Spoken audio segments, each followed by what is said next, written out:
In this video, I'm going to walk you through some normal and abnormal finding during pregnancy and normal and abnormal finding during labor and delivery using Maternity Select or Apply. So stick around. 10 questions on Maternity Select or Apply dealing with normal pregnancy finding and labor and delivery. By the end of this video, you won't be trapped by the NCLEX. 10 questions, select or apply, how to answer them using maternity. Let's get to it. This is a maternity question on what? Labor and delivery. What do you think? The key concept, read the question from the back. You don't have to select everything. Those that you're 100% confident is what you're going to pick so that you don't lose a point. What do you do? Read the question from the back. It says select or apply. At the back of your mind, you know, not all of this may be right. They may be right. Then you go to the last portion of the question, find what you're being asked, which assessment. So I'm looking for an assessment finding. Should the nurse anticipate unexpected finding of what? A nurse is observing a client in what? Suspected placenta abruption. Those are your keywords. Connect them together. Rewrite the question. Tell yourself, I have placenta abruption. What should I expect? That's all. Fetal tachycardia, painless bright red blood, bleeding, cessation of contraction, maternal hypertension, uterus that is soft and relaxed, abdominal tenderness and rigidity. As usual, you know, adapt the NCLEX way. Stop the video, put down your answer in the comment so that you can keep your score, so that I can know how you're doing. What do you think?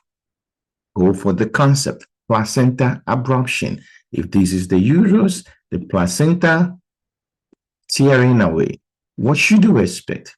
Have you locked in your answer? I know you do. What do you think? Let's break down the answers. Each one, I'm going to explain to you what is the right answer and the wrong answer. Fetal tachycardia, no. When the mommy is losing blood during placenta abruption, there's not going to be fetal tachycardia. You get bradycardia. One is wrong. Painless bright red bleeding. When you're having placenta abruption, the bleeding is not bright, it's dark, and you have pain. So you have painful, dark bleeding. This is also wrong. Cessation of contraction, there will be still contraction going on. This is associated with what? Uterine rupture. Wrong answer. Maternal hypertension, no. Mommy is going to lose blood.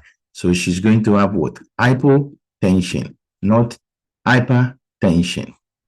The uterus is soft and relaxed. It's not going to be soft and relaxed. It's going to be rigid. It's going to be tense and contracted. Wrong answer. Mommy abdomen is going to hurt. They're going to have tenderness and rigidity. What do you see? This is next generation NCLEX. What do you see? Select or apply? Only one answer. If you overselect, you get it wrong. I intentionally said this one to set the record straight. Now be careful. Pick those you're 100% confident based on your content, not because you want to overselect, but because you know the answer. And that's the right answer. Key concept. What do you see again? Same strategy. And then note a fetal heart rate of what? 170 beats per minute for what? 10 minutes. That means sustained tachycardia in the client in labor. We have fetal tachycardia. Which actions are appropriate? Select or apply. Don't overselect. Baby heart rate is high. That is the way I've written the question. I'm focusing on this. And what action is appropriate? I need to bring my content associated with fetal tachycardia. What are the answer choices? The healthcare provider immediately. Place the client in a lateral position. Increase the rate of oxytocin infusion. Assess maternal temperature and hydration status. Decrease IV fluid rate. What do you think? Which answer choice you pick? It's a select or apply. SATA question on maternity. This is what? Labor and delivery. What do you think? Lock in your answer. You stop the video, answer it your own, and then I'll come back. But I can tell you, number one is what? Good. We gotta let the doctor know. Sustained tachycardia over 10 minutes. What is the problem? This is the concept. When the baby heart rate is tachycardic for a couple of minutes, over 10 minutes, it may be hypoxia, not getting oxygen, or maternal blood is not getting to the baby. That's fetal distress. So those things, we got to give the baby oxygen. Any maneuver that will give the baby oxygen is good. It may be maternal fever can cause that infection. So let the doctor know why I'm using my Lion. Lion is going to increase oxygen to the baby and prevent the tachycardia. So the N is the notification. Good. Place the mommy in the lateral position. That's the L. This is good. Administer oxygen via face mask. That's the O. Lion. Increase pitocin. No, you stop pitocin. Assess maternal temperature, hydration status. That's the IV fluid. This is fever, can increase the blood pressure, can increase the heart rate in the baby. And then if mommy has hypotension, it can do that. Decrease IV fluid. Lion said increase IV fluid. Therefore, those are the right answer. What are the right answer? Let the doctor know. Place the mommy on the lateral position. Provide oxygen. And assess maternal temperature, hydration. These are the things that can cause tachycardia in the kid. The rest, you should increase fluid and you should stop pitocin. And this is assessing the client who's in third stage of labor. Which finding best describe the third stage of labor? This is just straightforward content in the selected apply question. Begin in full cervical dilation. Is that consistent with third stage of labor? Separation of the placenta from the uterine wall occurs, right? Strong regular uterine contraction and cervix that is 10 centimeters dilated. Uterus becomes firm, round, and rises in the abdomen, and vaginal bleeding increases briefly.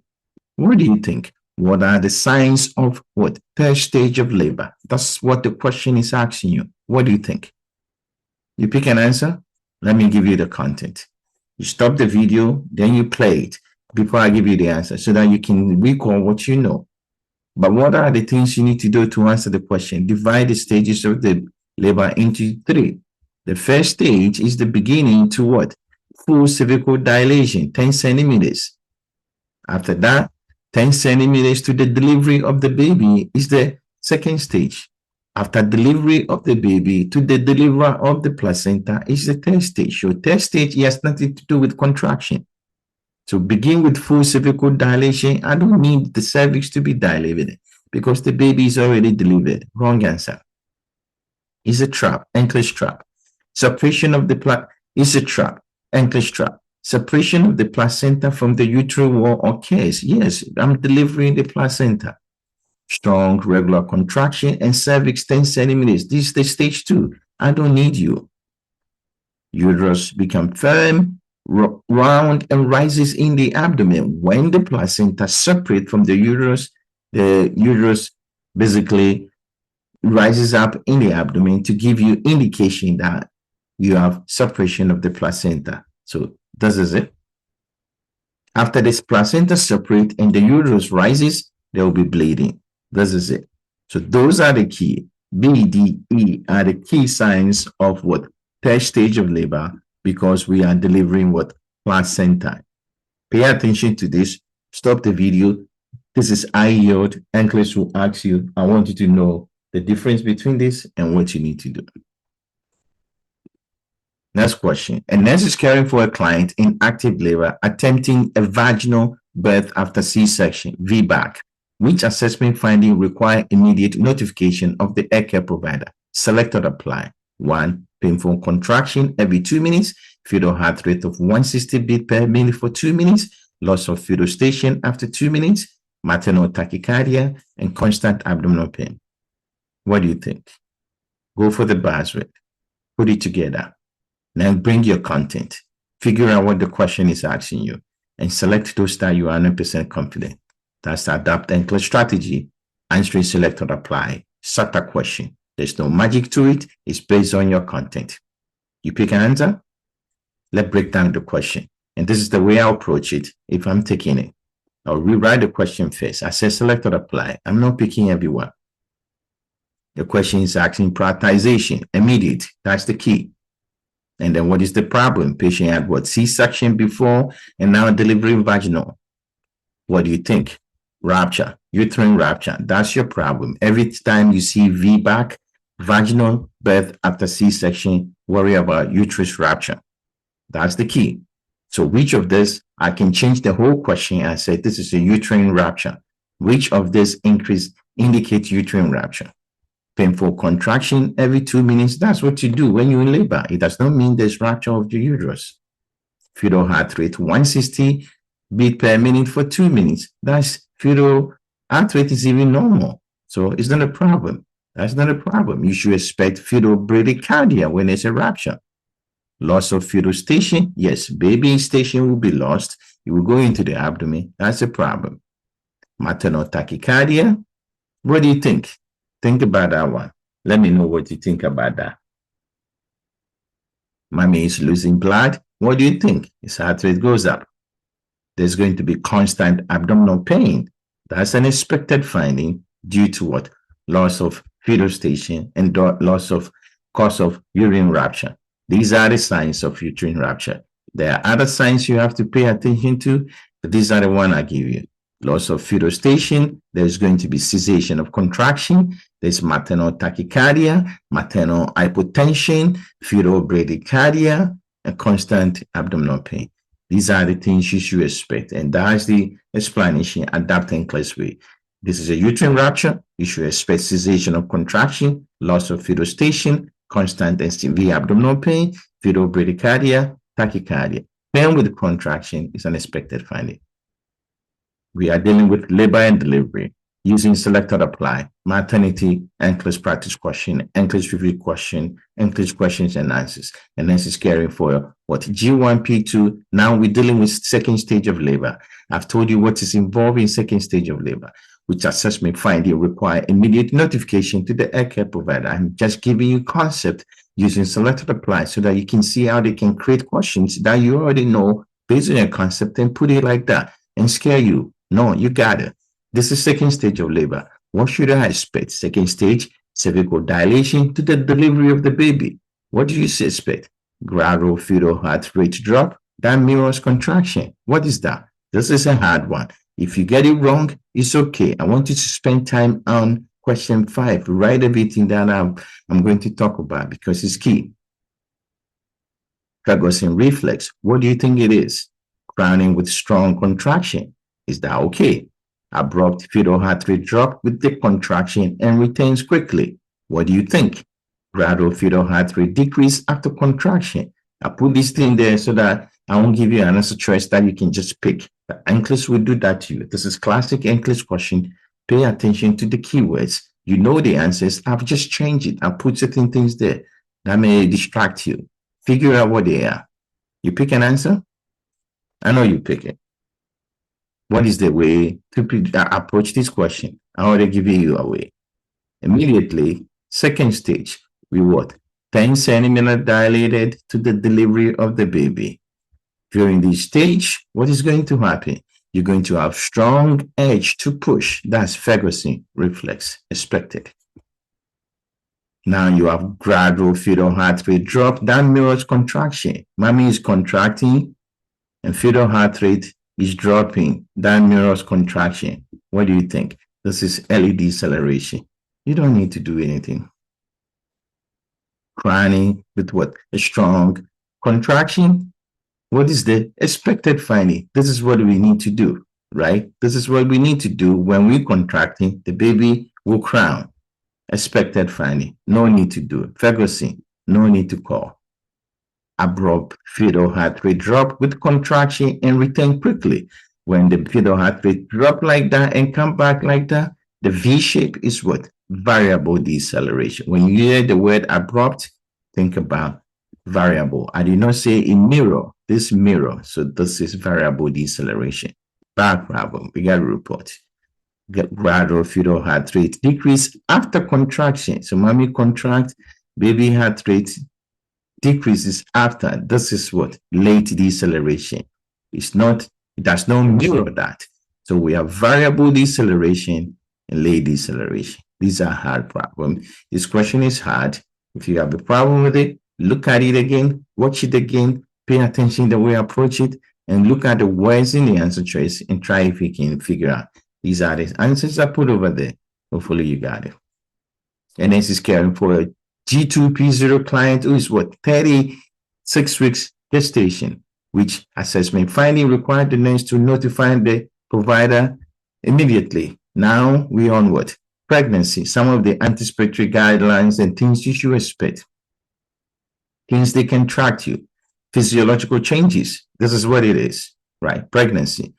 Weight gain, 2 pounds last visit. Is that a bad thing to talk to the doctor? Lower back pain, lumbar lordosis, blurred vision. What do you think? Which of these should concern you? Which of these you should report it to the provider? There's expected findings in pregnancy that you have to know. Weight gain 2 pounds. I did not tell you when was the last visit. I did not say yesterday or 2 days. Since I put last visit, it can be 3 months or 2 months. We don't know. It can be 1 week, but most of the time, 36 weeks, usually 1 week. And this is within normal limit. Therefore, we don't need to worry about it. Leg edema after what? Prolonged. There's qualification. It's not just a leg edema standing for a long time. Expected finding. Don't worry about it. Lower back pain. I'm not telling you there's contraction from the back to the abdomen. No, this is not preterm labor. Lombardosis, leaning forward because of the baby and hunchback. That's okay. Don't worry about it. And then what? Blurred vision. This is a problem. It may indicate what? It may indicate preeclampsia. We got to worry about it. So that's the only answer choice. One answer choice. Over select, you get 0. That's the idea. This was the strategy for it. Same thing. Pregnancy. Which assessment finding required the nurse to notify the provider immediately? These are classic NCLEX questions. The pregnancy findings are the one that kill people. It can break you from maternity. You don't know which one is normal or not, and you end up over selecting. By the end of this video, I give you some key facts that you should be comfortable associated with pregnancy. Patient is G1P0. She's 34 weeks. Which one should you talk to the doctor? That means bad stuff. Indigestion after a meal. Shortness of breath when they lay flat. Sudden onset of severe epigastric pain. Urinary frequency at night. Mild heart swelling in the evening. What do you think? They are not difficult. They are just things you see all the time. When you put in the question, then you'll be having a knee-jerk reaction to pick it. That's why I put it in the selected apply. Don't over-select. Pinch yourself when you have to over-select and tell yourself, 34 weeks, pregnant lady, which one would you select? Indigestion, expected finding. Shortness of breath when you lay flat, expected finding. But you have sudden severe epigastric pain, you may be having preeclampsia or HELLP syndrome. The uterus is pushing on the bladder, you're going to pee multiple times. Urinary frequency at night, expected. Your hand is going to swell at night. It's a ma. Don't worry. Only one answer. Over select. You get 0. But these are the things you should need to know. You can take a picture of it so that you can see how I approach it. Just because they give you a selected apply in the table form doesn't mean you run away from it. This is also an expected finding. They're going to ask you these questions all the time. They put it in the table. Next generation NCLEX, it's okay. And nurse is caring for a G1P0 who is 38 weeks during a prenatal visit, which assessment finding required the nurse to notify. It's the same thing whether I take the table off or no. It's yes or no. Do I notify or no? Yes. What the patient has resting Higgs contraction that stop at rest. Should I talk to the doctor? Class 1 bilateral ankle edema in the evening. Do you think it's okay? Right upper quadrant abdominal pain. Is that okay?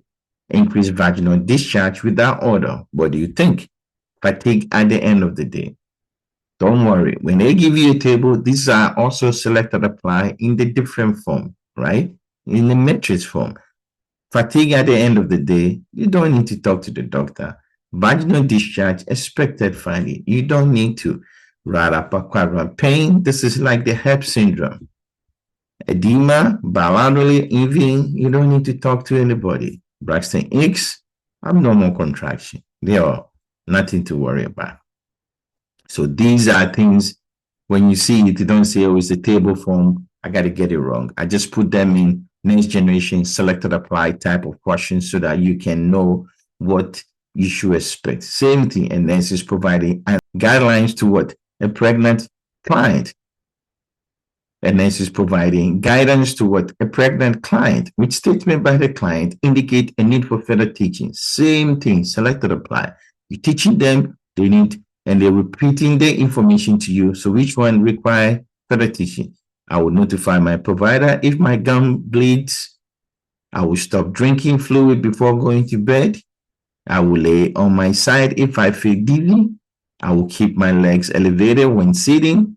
I will use sterile cream if my hands and feet itch severely at night. Do you think any of these require notification to the provider or further teaching when the nurse has provided teaching to them? If you have gum bleed, hey, you can have a periodontal problem during pregnancy. It's okay to talk to the doctor. Nothing wrong with it.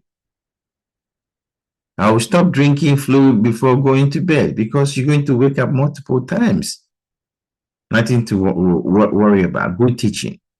You can get hypotension, and the best way is to lay on your side. I don't need to worry about you. I'll keep my leg elevated when sitting to prevent edema. No need. But if you have severe itching at night of your hand and feet, that is cholestasis. You need to let doctor know. This is emergency. Emergency. Need further teaching. You should not use sterile cream on it. So that's the right answer. And the last question. What do you think? This requires a lot of critical thinking. Some normal value, there's some abnormal values, but you have to be comfortable to notice them. I want you to write some of the things I'm going to say. Which of the following findings are expected? Select or apply. And then this is assessing the client 24 weeks. In the 24 weeks pregnant, which one should you expect? Fundal height slightly above the umbilicus. There is quickening going on. That means fetal movement felt by the mother. The fundal height is at the pubic symphysis. The fetal heart rate is 160 to 110 to 160. Patient has severe back pain with numbness and tingling. Patient has gained 16 pounds. What do you think? Put down your answer. Last question. Let me know. Do you pick an answer? I can tell you, number one is the right one, right? At umbilicus, we have 20 weeks. 24, we should be above it. This is good. Quickening occur at 18 to 24 weeks. So this is fine. The fundal height should not be at the pubic symphysis. Pubic symphysis, it should be like 12 weeks. This is a normal fetal heart rate. Therefore, this is expected. If you have severe pain with numbness and tingling, it's not expected. And if you gain 16 pound weight gain, that's normal. Look at it. I want you to write this down. The first trimester, no matter your weight, you're going to gain 1.1 to 4.4 pounds. So let's assume she gained 4.4 pounds. At the subsequent trimester, whether the second or third, you gain between 0.5 to 0.6. In order to make it easy for yourself, make it 1 pound every week. Therefore, you can use 0.5 or 0.6. It doesn't matter. 0.5, 0.6 per week, depending on your initial weight. But in order to make it easy, just say 1 pound every week. So first trimester, you have 12 weeks. We left with what? 12 weeks because we are 24. Therefore, you multiply 12 weeks times 1 pound, which is 12 pounds. If you are 12 pounds plus 4.4, that's 16 pounds, approximately that. Therefore, those are the ones are the right answer. So this one is normal. This is also normal. This is not normal. Quickening and that. These are your right answer. 10 questions, maternity nursing, select or apply on what? Labor and delivery and what? Pregnancy. What is your score? Put down in your comments. Let me know that you made it to the end and where you're watching from, whichever state, whichever country you're watching from. Let me know where you're watching from and your score. And I will give you a heart. Thank you for watching. If you need more, subscribe to Adapt NCLEX or the next video I'll put on the end screen. It will show up. If you get to the end, click on it or the cards on top. You may see a video there. Click on it for more content with maternity nursing. Thank you for watching. Good luck in your exams. Best of luck. And thank you for sharing the video. Bye.